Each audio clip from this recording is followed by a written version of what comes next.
Hai, Assalamualaikum dan salam sejahtera. Untuk hari ini, cikgu akan terus kepada tema kita yang kelima, iaitu penerokaan angkasa dan bumi. Jadi, dalam bidang pembelajaran yang ke-9 iaitu bumi, apa yang akan kita pelajari adalah berkenaan dengan sistem dan struktur bumi, yang mana kita akan berkomunikasi mengenai sistem bumi. Kita akan menjelaskan perbezaan antara lapisan bumi berdasarkan komposisi dan juga sifat fizik. Jadi kita teruskan kepada slide yang pertama iaitu sistem bumi. Okey, bumi ini adalah terdiri daripada 4 komponen utama iaitu yang pertama adalah atmosfera, yang kedua adalah biosfera, yang ketiga adalah hidrosfera dan yang keempat adalah geosfera. Yang mana keempat-empat komponen ini adalah saling berhubung kait antara satu sama lain. Okey, jadi kita akan lihat pada yang pertama iaitu hidrosfera. Hidrosfera, bila disebut tentang hidro, ianya adalah melibatkan air. Hidrosfera merupakan zon air yang merangkumi sungai, tasik, lautan dan juga air yang terperangkap sebagai ais di bawah tanah dan wap air dalam atmosfera. Okey, seterusnya kita akan lihat kepada atmosfera. Apa yang kita sedut sehari-hari ini adalah udara. Jadi, udara ini termasuk dalam atmosfera. Zon atmosfera merupakan zon udara yang menyeliputi permukaan bumi. Meliputi bermaksud berada di sekeliling bumi. Okey, seterusnya kita lihat kepada biosfera. Biosfera merupakan zon hidupan yang terdiri daripada beraneka hidupan. Contohnya kita manusia, tumbuh-tumbuhan, haiwan dan juga hidupan seni. Hidupan seni ini adalah merujuk kepada mikroorganisma. Contohnya adalah paramecium, amoeba dan sebagainya. Kita pergi kepada yang seterusnya iaitu geosfera. Geosfera ini adalah melibatkan zon batu dan tanah di atas permukaan bumi. Jika pelajar lihat gambar rajah pada slide ini adalah merupakan gambar gunung berapi dan gambar yang kedua merupakan tanah. Yang mana kedua-dua gambar ini adalah melibatkan geosfera. Baiklah pelajar, kita pergi kepada yang seterusnya iaitu stratifikasi atmosfera. Apakah yang dimaksudkan dengan stratifikasi? Stratifikasi ini merujuk kepada lapisan atmosfera. Kita hanya tahu sebut atmosfera, tapi tanpa kita sedar sebenarnya atmosfera ini terdapat 5 lapisan, iaitu kita ada lapisan yang pertama troposfera, yang kedua stratosfera, yang ketiga mesosfera, yang keempat termosfera dan yang kelima adalah exosfera. Jadi kita akan pergi satu persatu. Jika pelajar lihat di atas bumi, lapisan yang pertama adalah troposfera, yang kedua adalah stratosfera, yang ketiga adalah mesosfera, yang keempat adalah termosfera, yang kelima adalah exosfera. Jadi, cikgu ingin memberi sedikit tambahan kepada pelajar. Jika ingin mengingat stratifikasi ini, cara yang paling mudah adalah pelajar mengingat dari lapisan luar ke lapisan dalam. Lapisan yang paling jauh dari bumi ke lapisan yang paling dekat dengan bumi. Jadi cikgu gunakan mnemonik. Mnemonik yang cikgu gunakan adalah menggunakan huruf hadapan bagi setiap lapisan ini. E untuk exosfera, T untuk termosfera, M untuk mesosfera, S untuk stratosfera dan T untuk troposfera. Jadi mnemonik yang cikgu gunakan adalah apple tidak masak saya telai. Cikgu ulang sekali lagi. Apple tidak masak saya telai. Jadi ia yang memudahkan pelajar untuk ingat setiap lapisan dari lapisan luar ke lapisan dalam atmosfera. Kita teruskan kepada lapisan troposfera. Okey, lapisan troposfera ini adalah lapisan yang paling hampir dengan bumi, iaitu jaraknya adalah 0 hingga 13 kilometer. Di bahagian ini adanya benda berhinda hidup, contohnya manusia, haiwan, tumbuhan dan sebagainya, serta angin bertiup dan awan hujan dan salji akan terbentuk. Okey, lapisan yang seterusnya adalah stratosfera. Okey, jaraknya adalah 13 hingga 50 kilometer dan pada lapisan ini kapal terbang adalah sesuai dan stabil untuk terbang. Terdapat lapisan ozon yang mengandungi gas ozon yang dapat menyerap sinaran ultraungu matahari dan masalah penipisan ozon berlaku pada lapisan ini, yang mana apabila kita menggunakan racun serangga, peti sejuk dan penyaman udara, apakah kandungan yang terdapat dalam ketiga-tiga benda ini? Ianya terdapat CFC ataupun disebut sebagai klorofluorokarbon yang boleh menipiskan lapisan ozon. Okey, yang seterusnya adalah lapisan mesosfera, iaitu lapisan yang ketiga. Okey, berada pada 50 hingga 80 kilometer.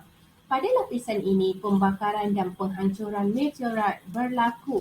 Jadi meteorit yang datang ke bumi, yang sampai ke bumi akan hancur pada lapisan ini. Okey, lapisan yang keempat adalah termosfera. Dikenali sebagai ionosfera kerana mengandungi ion-ion yang dapat memantulkan gelombang-gelombang radio. Dan pada lapisan ini terjadi ataupun terbentuknya aurora, iaitu jalur-jalur cahaya yang berwarna-warni hasil daripada tindakan zarah-zarah bercas dengan medan magnet, bumi dan gas-gas atmosfera berlaku di sini. Okey, yang seterusnya adalah lapisan eksosfera, lapisan yang paling jauh daripada bumi. Okey, lapisan ini berada pada ketinggian 460 km ke atas, mengandungi gas-gas ringan seperti helium dan hidrogen dan bertambah nipis menghala ke angkasa lepas. Pada lapisan ini terdapatnya satelit untuk komunikasi. Okey. Dan juga untuk saluran ataupun siaran televisyen yang kita terima di rumah. Kita lihat pula kepada altitude. Okey, apa sebenarnya altitude? Okey, untuk pengetahuan pelajar, altitude ini adalah merupakan ketinggian bermula dari aras laut, ketinggian dari aras laut. Jadi kalau pelajar tengok di sini, troposfera, ketinggian dari aras lautnya adalah antara 0 hingga 13 km. Stratosfera 13 hingga 50 km. Dan tadi jika yang terakhir sekali kita lihat, lapisan yang terakhir sekali kita lihat tadi adalah eksosfera. Jadi ketinggiannya adalah 460 km ke atas dari aras laut. Okey, seterusnya adalah stratifikasi dalam lautan. Okey, lautan juga kita bahagikan kepada zon-zon yang berbeza. Okey, sama ada kawasan tersebut boleh ditembusi oleh cahaya dan kawasan yang langsung tidak boleh ditembusi oleh cahaya, ataupun kawasan tersebut kita panggil sebagai zon gelap. Okey, jadi kita lihat untuk zon-zon bagi lautan. Okey, kita ada zon permukaan. Dalam zon ini, air adalah sangat cetek dan cahaya boleh bergerak menembusinya. Hal ini membolehkan zon ini sesuai untuk habitat tumbuhan. Jika pelajar lihat dalam gambar rajah ini, pada zon permukaan ini ada banyak ikan-ikan dan pada zon ini adanya hidupan-hidupan laut. Okey, zon yang kedua kita panggil sebagai zon tengah malam. Zon ini menerima sedikit cahaya dan ataupun tiada cahaya. Tumbuhan sukar untuk hidup. Maksudnya batu karang ataupun alga sukar untuk hidup di bahagian zon tengah malam. Okey. Dia menjadi habitat laut yang untuk haiwan yang besar, contohnya sotong raksasa dan berbagai spesies ikan paus. Okey, yang seterusnya adalah zon gelap. Zon ini adalah sangat dalam dan tiada cahaya yang boleh sampai. Oleh itu, kebanyakan haiwan dalam zon ini mempunyai badan yang berkilau atau bersinar dalam gelap. Okey, kita pergi pula kepada taburan air di bumi. Pelajar mesti tahu bumi terdapatnya lautan dan daratan. Dan untuk pengetahuan pelajar, sebanyak 70% daripada bumi adalah merupakan air. Okey, taburan air di bumi, lautan mempunyai kandungan air yang banyak. Air laut mengalami pengejatan oleh sinaran matahari dan dibawa ke daratan oleh awan sebelum turun semula ke sungai sebagai hujan. Pening kan? Okey, selepas ini kita akan lihat kepada kitar air. Okey? Ini merupakan kitar air yang mana bagi kitar air ini pelajar akan dapat lihat bagaimana terbentuknya hujan. Okey, bagaimana air akan turun ke lautan dan akan naik balik ke melalui proses penyenjatan, kondensasi dan menjadi awan. Okey? Ini adalah kitar air yang pelajar kena tengok dan kena ingat. Seterusnya adalah lapisan bumi. Okey, lapisan bumi dibahagikan kepada 3 lapisan utama iaitu kerak. Kerak ni adalah bahagian yang paling luar. Okey, kemudian mantel dan juga teras. Okey, teras pula adalah meliputi teras dalam dan juga teras luar. Lapisan mantel terdiri daripada komponen litosfera, asthenosfera dan juga mesosfera. Litosfera meliputi kerak dan bahagian atas mantel. Okey, jika pelajar lihat pada gambar rajah, ini adalah lapisan utama bumi.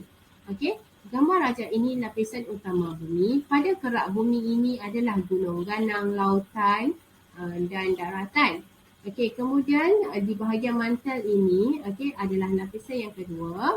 Okey, pelajar boleh lihat apakah selepas mantel apa yang terdapat adalah teras luar dan yang paling dalam adalah teras dalam.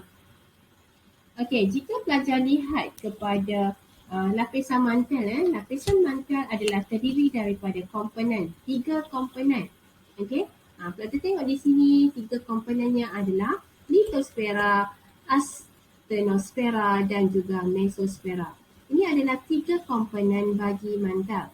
Okey, bahagian-bahagian lain adalah sama sahaja, iaitu kerak, teras luar dan teras dalam. Cuma bahagian mantel saja ada 3 komponen kecil, iaitu litosfera, asthenosfera dan juga mesosfera. Okey, bumi ialah satu-satunya rumah bagi semua hidupan. Di angkasa tidak ada planet lain yang ada hidupan. Okey, salah satu keistimewaan sifat bumi yang menyebabkan bumi ini sesuai untuk semua hidupan adalah suhu yang tidak terlalu panas atau sejuk berbanding dengan planet lain. Okey, ini disebabkan oleh kedudukan bumi yang berada tidak terlalu dekat dan tidak terlalu jauh dari matahari. Jika bumi mempunyai jika pelajar lihat, selain itu kewujudan air dan oksigen di bumi juga menyebabkan bumi sesuai untuk semua hidupan. Okey, oleh itu manusia perlu mencintai bumi dan menjaga alam sekitar dengan baik. Namun demikian, suhu bumi adalah berbeza kerana pergerakan bumi mengelilingi orbitnya. Okey, itu akan kita lihat dalam kelas yang akan datang. Okey, jadi untuk hari ini itu saja. Apa yang pelajar telah pelajari pada hari ini adalah 4 komponen utama bumi, iaitu yang pertama adalah hidrosfera, yang kedua adalah atmosfera, yang ketiga adalah biosfera dan yang keempat adalah geosfera. Jadi pelajar mesti tahu bahawa hidrosfera adalah zon yang melibatkan air, atmosfera zon yang melibatkan udara, untuk biosfera zon yang melibatkan benda hidup ataupun hidupan, dan last sekali geosfera adalah zon yang melibatkan batu dan tanah pada permukaan bumi.